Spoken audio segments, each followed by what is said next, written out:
Hey everyone, welcome back to Corporate Decoder. Today, Capricor Therapeutics CAPR just filed its quarterly report for March 2026, and I'm seeing some interesting shifts in their financials and big legal battles brewing.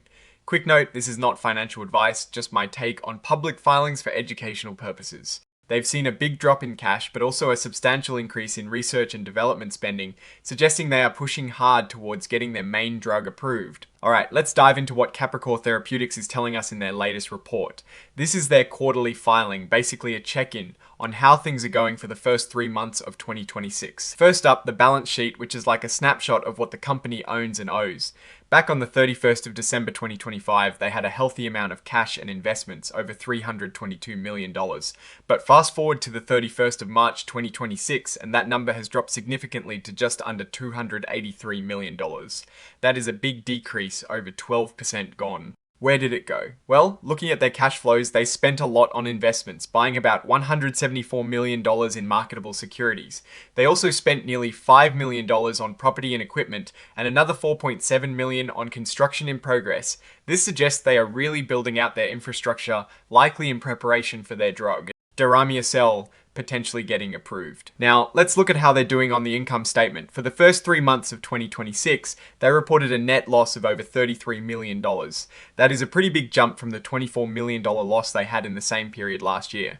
This increase in loss is mostly because their spending on research and development shot up. Research and development expenses went from about $18.9 million in the first quarter of 2025 to nearly $27.4 million in the first quarter of 2026. That is a massive 45% jump.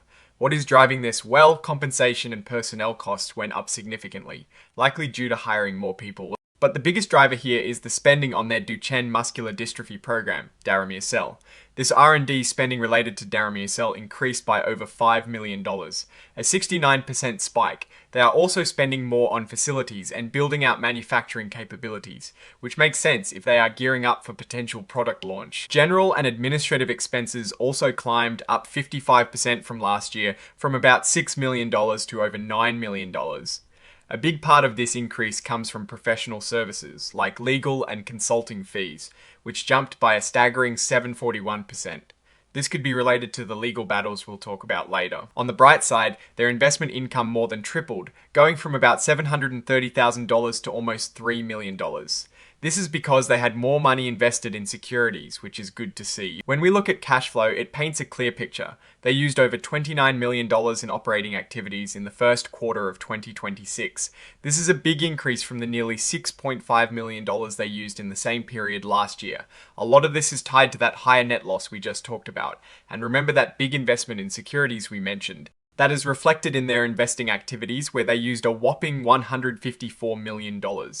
This contrasts sharply with the nearly $24 million they generated from investing activities in the first quarter of 2025.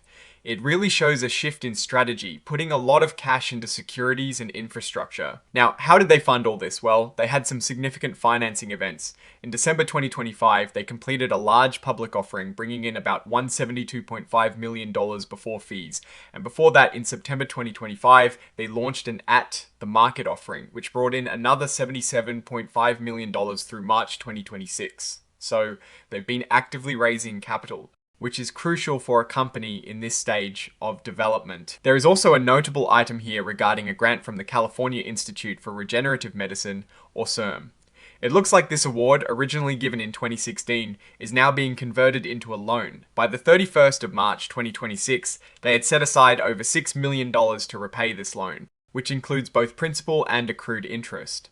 This is a liability they are carrying. Let's move on to the notes to the financial statements. These are important for understanding the details behind the numbers. They have a section on fair value measurements, which shows how they value their liquid assets like investments.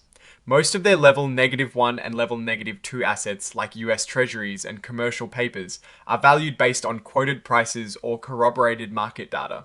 This is good because it means their valuations are likely pretty accurate. This part breaks down their cash and investments, As of the 31st of March 2026, they had over $278 million in total cash equivalents, and marketable securities. That is a bit lower than the $380 million they had at the end of 2025. The difference is largely due to those purchases of securities and property we saw earlier. Here is a look at their property and equipment. They've seen a significant increase in manufacturing equipment and construction in progress.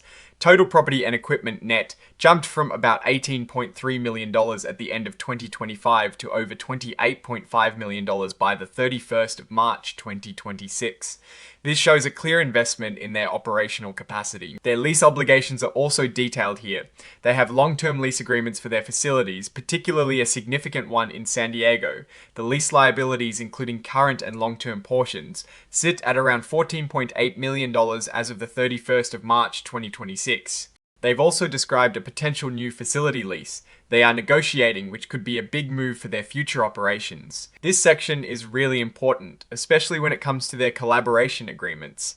They have several license agreements for their technology, including with Johns Hopkins University and Cedars Sinai Medical Center. Crucially, their distribution agreement with Nippon Shinyaku for the US market is highlighted. This agreement has been a source of upfront payments, and they've deferred $12 million related to the Japan distribution agreement. This is money received for future performance obligations. And speaking of Nippon Shinyaku, this is where things get interesting. They filed a major lawsuit, a complaint for equitable relief, and application for preliminary injunction. They allege a pricing flaw in the US distribution agreement and claim Nippon Shinyaku has not prepared properly for the launch of Deramiocel.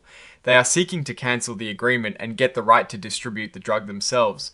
This is a huge development that could dramatically change their commercialization strategy. They also have related party transactions noted. For instance, their executive chairman, Dr. Frank Litvak, has a consulting agreement bringing in $10,000 a month, and Nippon Shinyaku, a major shareholder, is also involved in these distribution agreements. As mentioned, accrued expenses, which are costs incurred but not yet paid, are listed here. For the first quarter of 2026, these were about $10.5 million. A significant portion of this is related to clinical trial expenses, showing their ongoing commitment to development. Stock-based compensation is a big factor for biotech companies. They've granted a lot of stock options, and the total unrecognized fair value compensation cost for their non-vested stock options was about $66 million as of the 31st of March 2026. This is an expense they will recognize over the next few years. They also issued some restricted stock units, or RSAs, in early 2026. Looking at stockholders' equity, they had a significant increase in common stock and additional paid-in capital, largely from those public offerings we discussed. However, their accumulated deficit, which is the total net losses over time, has grown substantially to over $338 million. This is a really critical section. After the 31st of March 2026, specifically on May 7th, 2026, they announced the lawsuit against Nippon Shinyaku and NS Pharma. They are seeking to cancel the US distribution agreement and claim rights to distribute Deramiocel themselves.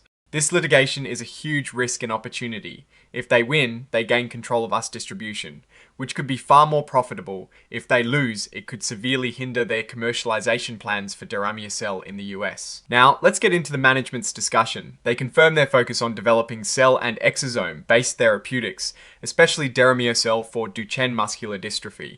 They mention the BLA for Deramiocel is under FDA review with a target date of the 22nd of August 2026.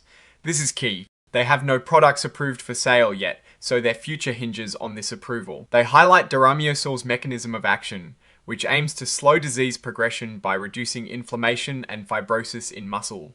This is different from gene-targeted approaches offering a distinct therapeutic angle. They received a complete response letter from the FDA in July 2025, meaning the initial application didn't meet effectiveness requirements.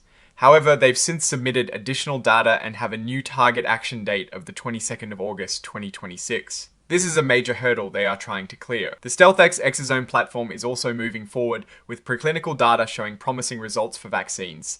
They are part of a US government initiative, Project NextGen, for COVID-19 vaccines, and a phase 1 study is ongoing, with preliminary safety data looking good, though antibody responses were lower than hoped. Regarding liquidity, they have about $278.6 million in cash and marketable securities as of the 31st of March 2026. They believe this is enough to fund operations for at least the next 12 months. However, they clearly state they expect to incur significant expenses and operating losses for the foreseeable future, and will likely need more funding. The outcome of the Nippon Shinyaku litigation is a huge factor in how much they might need. Let's go to the risk factors. This is where they lay out all the things that could go wrong. This is clearly a major risk they are highlighting.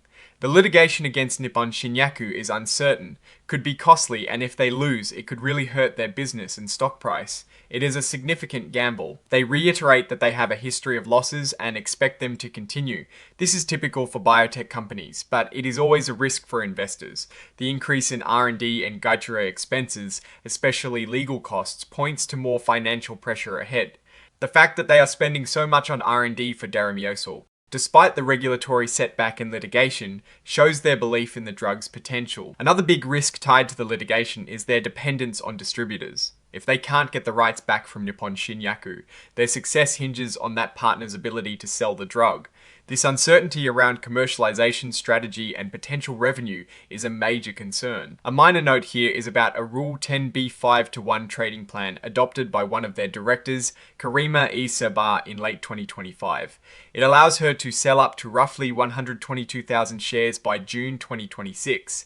This is standard for executives managing their stock holdings. This section just lists all the official documents filed with the SEC. And finally, the signatures. This is where the top executives like the CEO Linda Marbin and CFO Anthony Bergman officially sign off on the accuracy of the report. So, looking at the big picture, Capricor Therapeutics is in a critical phase. They are heavily investing in getting Deramiocel, their main drug for Duchenne muscular dystrophy, approved, which is reflected in a significant increase in R&D spending.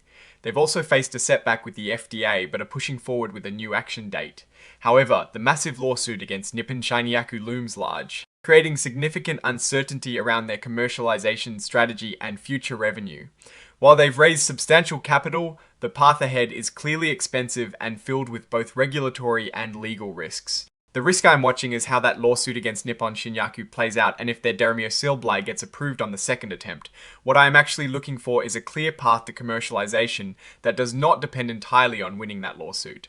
Oh, and the research tools I actually use are linked in the description. They help keep this channel going. That is my take. Stay decoded. If this analysis was valuable, hitting that like button really helps, and subscribe for more deep dives.